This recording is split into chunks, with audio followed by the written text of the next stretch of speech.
welcome to Second Chances with Christy Belz podcast. I'm your host, Christy Belz. Enjoy our array of talented, open-hearted guests and their thoughtfully curated stories of second chances, life-changing choices, and new perspectives. We are here to empower you on second chances in your life.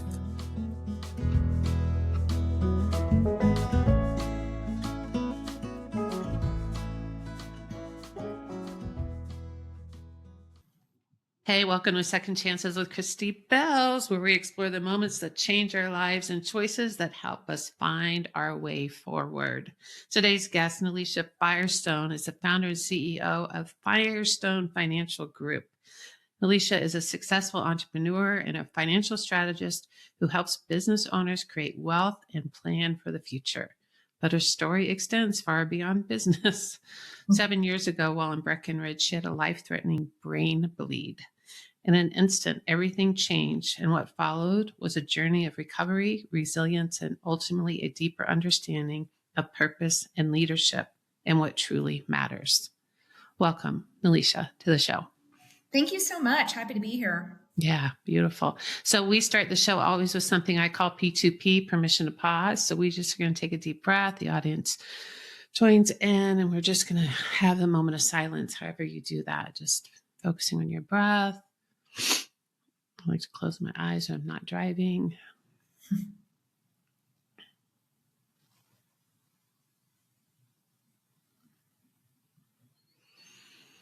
It's just so amazing, just that moment, isn't it? Just to pause and just to feel that inner sense of ourselves as something a little bit still. And in this chaotic world, it's pretty crazy out here. So it's nice to, I always encourage people to put P2P stickers on their computers, P2P, permission to pause, so that you I have to be reminded because we're not still enough. We're always on the move. Always on the move. So I always start the show too with how do I know my special guests? I'm so lucky and blessed to get to share your stories with the world. And we are introduced by a dear, dear friend of ours called Jen Lester. Jen has been a mentor, a friend, a comrade, a business partner with me for a very long time. And she has introduced us and suggested that you might be on the show and share your story with us. So shout out to the amazing Jen Lester for the introduction. And I understand that you're a Kansas City girl. I am a Kansas City girl. In fact, I'm getting on a flight tomorrow to go see some friends there for the weekend. Oh my gosh. Where did you grow up? Overland Park. I grew up in Overland Park. Oh, wow. I went to Shawnee Mission Northwest. Where'd you go? I went to Shawnee Mission West. Unbelievable, right? Yeah. Your high school started after my high school, but yeah, we were. Great town though, right? Great town to grow up in. It's such a great town to grow up in. Such a great town. Well, our claim to fame is Paul Rudd and Sudeikis went to Shawnee Mission West. So yes, I don't know about those guys. And actually, in high school, this is an unknown story, but one of my friends was good friends with Paul Rudd, and I ended up at a high school party, and he had the entire kitchen of kids captivated by some funny story. And sure. It's just, he's a treat for sure. That's so funny. Oh my gosh. Yeah. Great town to grow up in. And I would just made plans with my Kansas City girlfriend to go back for Labor Day and go to Lake of the Ozarks. So we're going to have to catch up on our Kansas City roots, girl. Yeah, for sure. Welcome. So this is a podcast about women who have faced second chances, are giving second chances. And I so love the fact that you focus on financial literacy for women.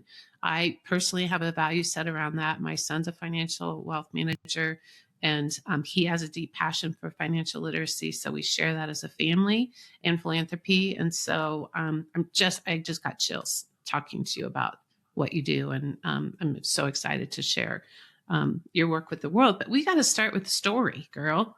You grew up in Kansas, and you had a pretty significant issue happen about 7 years ago. So I want you to start where you're comfortable. We just talked about where we're from, and but what brings you here? What got you to this moment? Well, I mean, it's good to know that your husband, your son, is in the business. What got me here is I just felt like when I started in this business in 2004, there weren't a lot of women in the business. It's still heavily a male dominated industry. And, statistics show that women are having more of a voice at the table more and more. In fact, a study done by McKinsey recently stated that women control a third of retail assets across US and Europe, and it's only going to grow to 40 and 45% by 2030. So I felt like women need to be represented, and there needed to be more female voices at the table. Yeah, I couldn't agree more. Could not agree more. As a philanthropist and somebody that's worked on boards, and I've researched it for a long time, trying to work with, and women are amassing wealth at a really significant pace because we have multi-levels of generational wealth that comes down. I didn't expect my mother when she died in 2020 to leave me anything, but she left me not substantial, but she left me money. And I was like, what? The landscape has changed. Yeah. And it's funny you bring up that story, because I feel like the other thing that needs to change is, people need to communicate more about their finances. I think that we've grown up with sort of this 1940s mentality that talking about money is rude and disrespectful and kind of taboo topic. And I think that needs to change, for a lot of different reasons. Yeah, I totally agree with you on that one. That's why I'm trying to get on podcasts and get the message out there. Like, we need to open up the line of communication. Yeah. Couldn't agree more. Could not agree more. So what made you, what in your roots made you think that you wanted to work in the finance world? Was there anything significant in your past that brought you into this place of passion? Yeah, Christy, good story. And thanks for asking. I mean, I don't think there's any better teacher than personal experiences. And I share a couple of those on my website. I had a couple of stories from when I was young. One being my dad exiting his business in the late 90s. He had kind of a rags to riches story, and he, upon his exit, didn't fare so well. So that was fundamental, me watching him go through that and not getting the advice he needed. And then my grandma was widowed at a very young age of 49 unexpectedly. So those two stories really shaped me getting into this business and who I decided to try to help. Mm-hmm. Wow.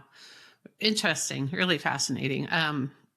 We have so much in common. I just have to, we're going to have coffee or wine or something after this conversation. Sure. But my mom was widowed at a young age as well. So, yeah, it's challenging. So, and I agree with you. The stories that we live are the stories that I think we're meant to give to the world, right? Our experiences really form and shape, at least in my life, in my books and my podcast, like who I am.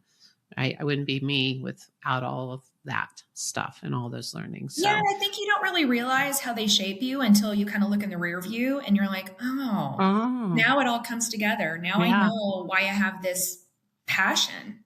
Yeah. Hindsight's 2020, isn't it? Mm-hmm. Always. So you had a really significant health challenge. Life comes to us, second chances come to us through lots of different things, early widowhood, ending businesses, et cetera. But you had a very significant health scare. You want to talk about that? Sure. I feel like the females in my family are cursed at the age of 49 because my grandma, as I just mentioned, was widowed at 49. Yeah. My mom was diagnosed with breast cancer at 49. And then I cheated death at 49.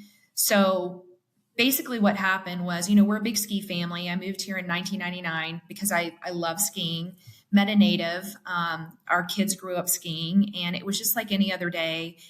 It was the Wednesday before Thanksgiving 2019. Kids were off school. So we thought, hey, let's go catch a preseason, ski day. Went up to Breckenridge, one of our favorite resorts. And we were just making our way from one peak to another, not a lot open. We weren't skiing anything aggressive. It was just a catwalk, just making our way over. And all of a sudden I had this like intense pounding headache just out of the blue. And that's not normal for me. I don't suffer from migraines or anything like that. And so I knew instantly, I'm like, something is not right. And so I skied over to my husband, who was like 10 feet away. And I said, something's not right. I have a lot of pain in my head. And I bent down, I put my head in my hands for about 20 seconds. And I stood back up and I had like shooting pain down my spine, like hot burning pain. I'm like, oh no, something's really not right. So I told him, I'm like, we got to get to the clinic, you know, and luckily we were only like 200 yards from the base.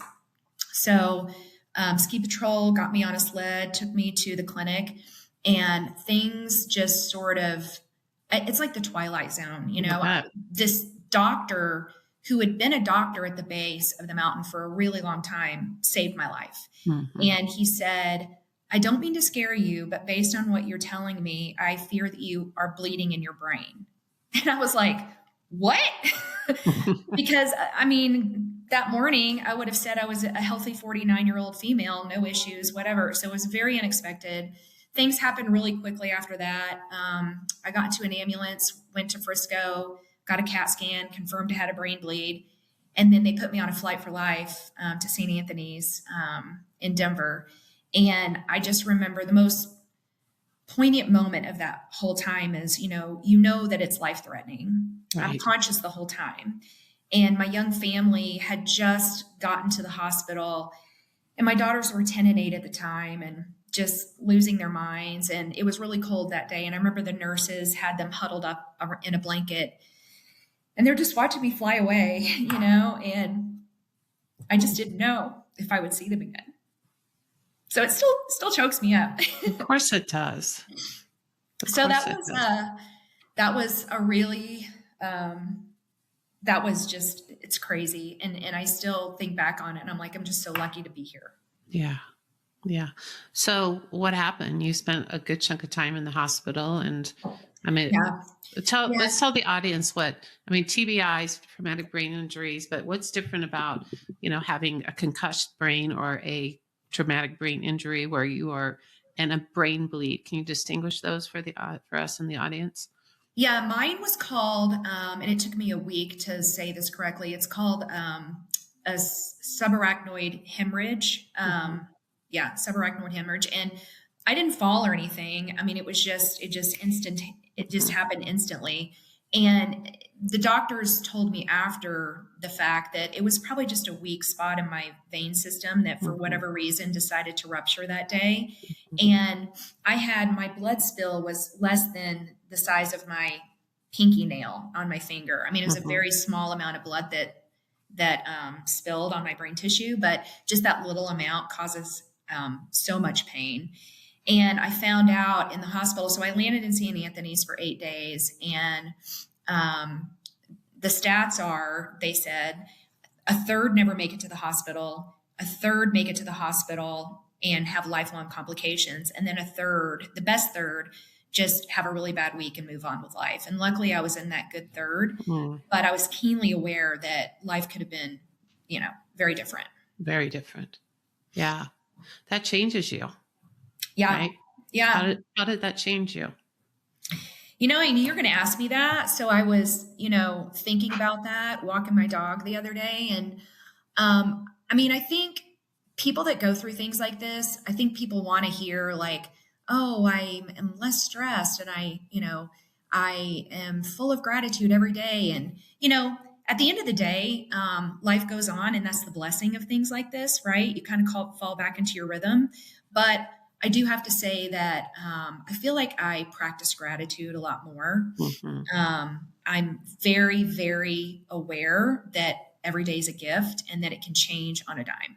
Yeah, you had that experience, right? And I've had friends during COVID. I had a couple of friends die unexpectedly at a young age. So one from lung cancer and one from what we think was a blood clot. So, I have had a couple of friends die before they probably wanted to and left young children behind. And I'm just lucky that my kids, aren't part of that group. Right. Yeah. Well, thank God. I don't know what you call it, but I'm going to say thank God, that you have the ability to move forward and raise your kids and be a part of, their lives for whatever reason. Right. Yeah. Because, there is no guarantee of tomorrow. People think that we're here for, and we all live our lives like it's just, a given. And knowing people who passed young, I know a lot of people who passed young. I work in a profession where I deal with a lot of grief and loss, right? It's not a guarantee. And this life is not an easy journey. It's it's hard to be here for a lot of people. So it's hard to be here, and yeah, I mean, I'm sure your son is the same way. But I mean, in this line of work, I draw on my story a lot to illustrate to people. I'm like, listen, you can put things on the back burner, you can ignore things, but at the end of the day, life might bring them, forefront in a very dramatic way, and you better make sure that you have your blind spots checked. Absolutely. So let's talk about your business. When you were a financial planner before this happened, and then you had this brain bleed and you recovered. How long did it take you to recover from the physical experience of having that? So I was in the hospital for 8 days. That's kind of protocol for what I was going through. And then I took the rest of the year. It happened, right around Thanksgiving. I took the rest of the year off. I gave myself that gift because it does take quite a while for your body to recover and just to wrap your head around what you just experienced. So I'd say by January, I was back in the office and I was, engaging in life like I was before, but I took a couple of months off. Okay. So how did it fundamentally, like when you go through an experience like that, now you're back in the office, you're still focusing on women's wealth and women's well-being and financial literacy, but what changed, like for you, value-wise? What was different for you?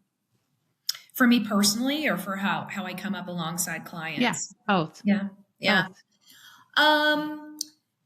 For me personally, I try to just be more present. I think, like we were just saying, it's so easy to get distracted in this life. And, you start your podcast with a silent moment, right? We don't give ourselves the gift of that enough. And, I'm a working mother. I'm raising 2 kids.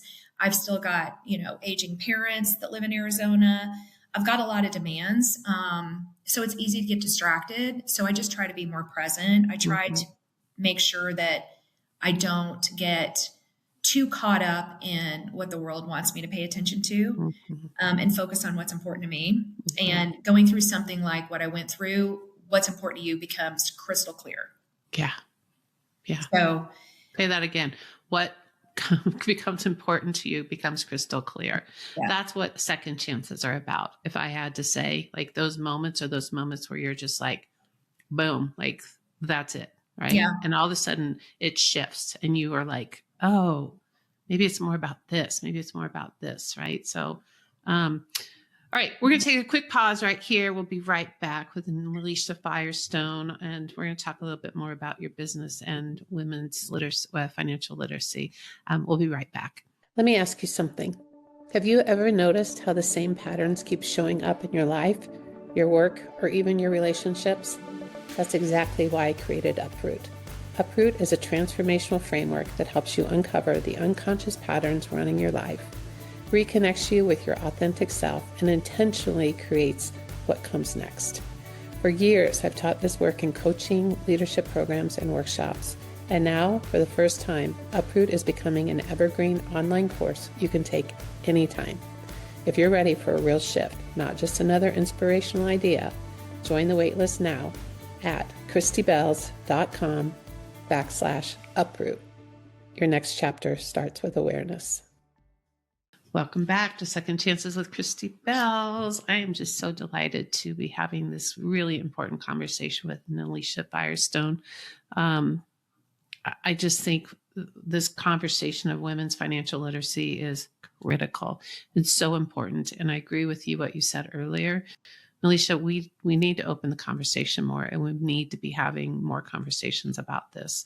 I feel like, my background as a social worker, my background in doing fundraising and development work over the years, I feel like finances have this shame piece around it, right? Like, and when I'm working with clients, and I work primarily with women, and I get into any issue of debt, we always have to uncover the debt, and we have to make it explicit, right? We have to bring it to the forefront so that it can not be buried in the shame bubble of like, oh my God, there's something wrong with me. I have credit card debt, or I've done this or whatever. So for me, a value base is transparency around financial truth and financial literacy. But in your group, the Firestone group, tell me what is really critical that you think women need to talk about and need to bring to the forefront of the conversation when it comes to their financial futures? Well, I think you touched on it there. I think the one thing that impedes women sometimes from talking to somebody like me is the emotion around it all. I mean, money is a very emotional topic. Mm-hmm. And there's a lot of shame, fear, judgment, that kind of thing around money. And I think women really need to let go of that, because as we just illustrated earlier, I mean, women are controlling more of the wealth in this country, and it's only growing. And so I think women need to, let go of some of those emotions and those roadblocks, and allow themselves to open the conversation and learn, and bring in trusted advisors to help them navigate, Mm-hmm. because it's going it alone is not the right choice. Well, it's so complex and it's Mhm. complicated, and it's, my son's a finance major. My husband's an entrepreneur. I mean, he's brilliant, and I call him the other half my brain. They got all those in that anyway. Don't get me started on that one. But I mean, I sit and watch them spend, and I just spend watching them talk and move through like business decisions and finance decisions and all of that. So I feel truly blessed that I have those resources in my family, Mhm. first of all. But I think it's critically important that, as you said, that we give ourselves the resources. I mean, your background, your training is to understand financial assets and business and the market and blah, So talk to me like, let's say I'm your client. What do you want to know from me most? Like, if I kind of want to pull the nugget out, like what do women need to know they need to talk about that they're not talking about? Well, as far as business owners go, because that's a large part of my practice, I think the one thing lacking for female business owners is a plan. EPI did a study recently at the Exit Planning Institute that 80% of business owners don't have a plan, which is staggering, right? Because I don't know about your husband, but for my family and in my experience, the family business is the largest asset. And to think that there's 80%, 8 out of 10 people don't have a plan to exit that effectively, is a big number. Mm-hmm. And so I try to teach my clients there is a process, which, going back to my dad's story, in the late 90s, when he exited his business, there was no process. Exit planning wasn't a discipline, but now it is.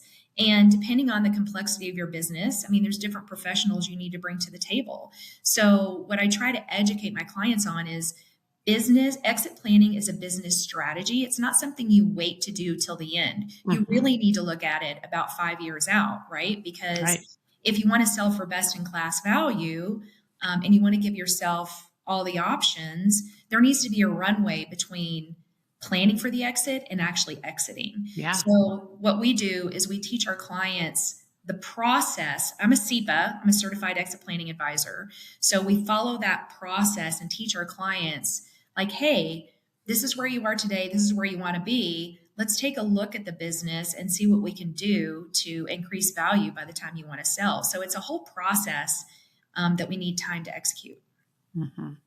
I love that. And I equate it to, again, being a social worker and being in the nonprofit sector for so long, succession planning, right? Because nonprofits weren't doing a lot of succession planning. And so what we had were founding nonprofit people who were so engaged in driving the business, and then they wanted to step aside, and then the legacy fell. So succession planning wasn't part of that. So to me, that makes sense also from a business standpoint. But talk to me more concretely, like what might an exit strategy look like for a business owner? What do they need to think about? I know we can't go into all the nuts and bolts of it, but like, what are some big pieces?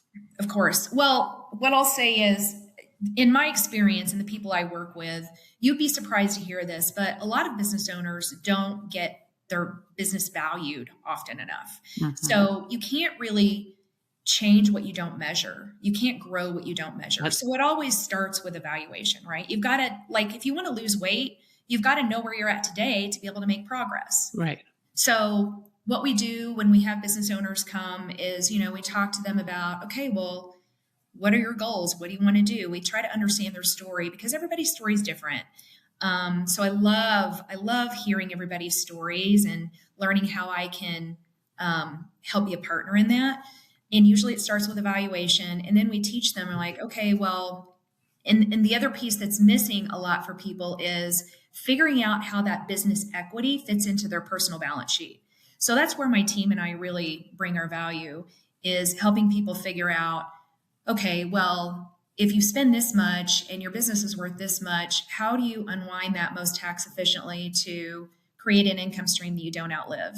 So there's so many pieces to it. And we actually crafted a plan that we help educate business owners on, like, okay, it starts with evaluation. And then depending on, is it enough value? Is it not enough value? There's a different roadmap that you take depending on the outcome of the valuation. I love that. That's really interesting. But it also makes me think about, there's a lot of women entrepreneurs who have service-based organizations or services versus tangible assets, like in a business form. My husband manages a 4th generation family office. And so, it's like the concepts are so, that valuation piece I get. So what do people that don't have an actual tangible business entity, like, what's the word I want? Like a manufacturing business or something? Yeah. Like, does the same thing true? Like evaluating, like if I wanted to value my business, empowerment coaching and consulting, right? Is there an evaluation process for a service-based organization or a service-based business? Absolutely. I mean, I'm a service-based business, I don't have any inventory. I don't have any equipment to sell. I mean, it's different, right? So every industry carries a different formula to get from, cradle to grave.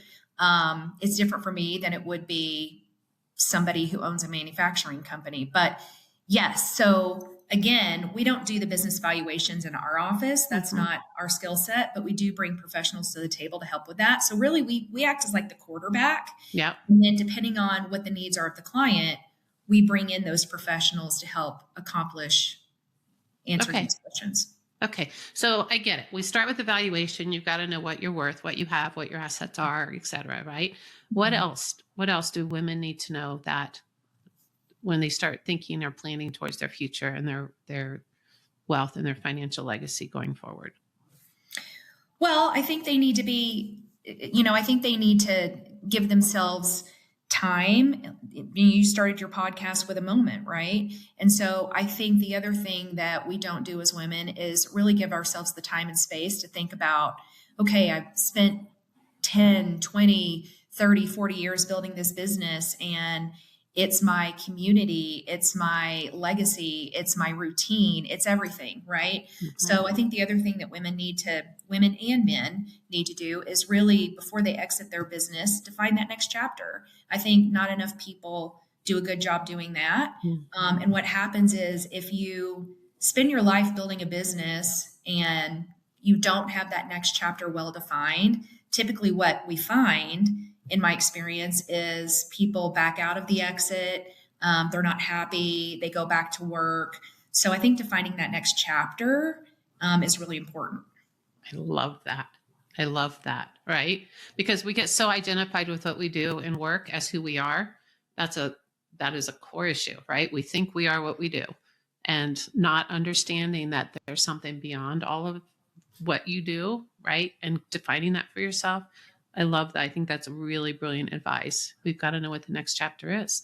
And knowing, like, money's a tool, and money is a resource to really pour into your values, what's most important to you. So understanding how you want to distribute the tool of money is going to connect you with what's most important to you. Wow. This is good stuff, girl. Good stuff. I'm glad you like it. No, it's so good. I had a moment in history, and I don't know if this is totally done, but when the women's professional soccer team was coming to Denver, this kind of was a collision of things happening. I wrote a business plan about wanting to support women athletes with financial literacy. And then I heard a speaker at the Women's Foundation God, I hate menopause. It sucks all the nouns out of my head. I'm like, where Abby, she played on the U.S. team at Gold. Abby will come up with it. I should know this. My daughter plays soccer. I should know. Oh, God. Abby Wabba. There it is. Boom. Okay. Boom. There you go. But she said she was on the stage with Peyton Manning and another professional basketball, and she was getting the SB. And she walked out of it. And she said that experience of standing on the stage after being the athlete that she was, receiving the highest pinnacle of award with those men, she realized in that moment that she was a totally different entity and a financial resource, right? It was Peyton Manning and Kobe Bryant and Abby Wabam. And I thought, wow, right? Yeah. Yeah. Wow. I mean, so you and I should talk about like, yeah, I don't think women give themselves enough credit. I mean, don't, or the wherewithal. They don't know. That's why we need you, right? That's why we need you. Going back to what we're saying, I mean, the women are controlling more and more of the wealth across the globe, right? But I don't think we've quite connected with that power yet. I don't think we've given ourselves permission to accept that. Yeah. Wow. So powerful. Oh my gosh, girl. We will continue the conversation, and I would love to have you back on the show again and talk more about like the tangibles of financial literacy for women. Like really, let's get into the nuts and bolts of that, because I know my audience needs it. I know that women are just hungry to know. And I think with knowledge, right, that they have, that empowers them to move forward. So before we wrap up, we do rapid fire questions here at the end. Let's tell people how they can get a hold of you. Okay. Best way to get a hold of us is visit our website, firestonefingroup.com. We have emails, phone numbers. You can also check me out on LinkedIn, Nelisha Firestone. Okay, beautiful. It'll be in the show notes, so you can catch that. Okay, when you hear the phrase second chances, what does that mean to you? Gratitude. What's one word that describes your life right now? Full. What was the greatest lesson your brain injury taught you? To be present. What are you most excited about in the next chapter of your life? I have a senior next year. So my daughter will be a senior at Columbine. Right now I'm in that time of life where I'm just really excited to see my kids launch and really excited to see what they decide to do. I don't think any of them are going into finance, so it's fine. Fine. But I'm excited to see what they decide to do, and I'm just along for the ride. Yeah, it's so beautiful to see our kids adult and succeed in the world. I know my 25-year-old is just rocking his best life and living in Chicago and doing great. So I'm excited for you for that next chapter. And I'll tell you, I don't know where you are in your partnership, but empty nesting for me and my marriage has been really healthy, right? Finding a new chapter in my relationship with my partner has been really fun too. So, and we really value set travel. We just came back from a big trip, and those are the things that we want to invest in our future. So we have a little bit of a plan, although we're both still working way too much. But Brian and I have done a really good job of, not letting our relationship be defined by the family needs. So I'm excited for that next chapter too, and what we might rediscover about each other. Mm-hmm. There's a song by Journey. You'll remember this probably, right? I love Journey. I love Journey too. The story, I have the joy of rediscovering you. Yeah, it's beautiful. Love that. Yeah. We play that song together. Well, Nelisha, it's been such a pleasure to have you on the show. I really appreciate you. Guys, please reach out and need any information. Follow her on the website, on her LinkedIn page. We'll put those in the show notes. And if you want to get more information about me, you go to christybelz.com. My Uproot course is coming. We just launched The Brick and the Sponge, the children's book back here. It's available on paperback on Amazon now. We did get to the bestseller list, so thank you so much for those that supported the digital version of that. I am so blessed beyond and so grateful for my time with you, Nelisha. Thank you. I had a great time talking, and I appreciate the time today and the opportunity. Yeah, we'll be in touch. Okay.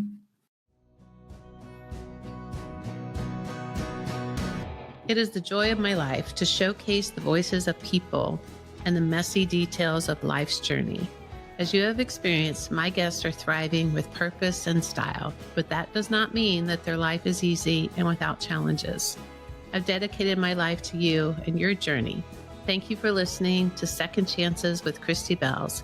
Please subscribe and learn more at christybelz.com/second chances.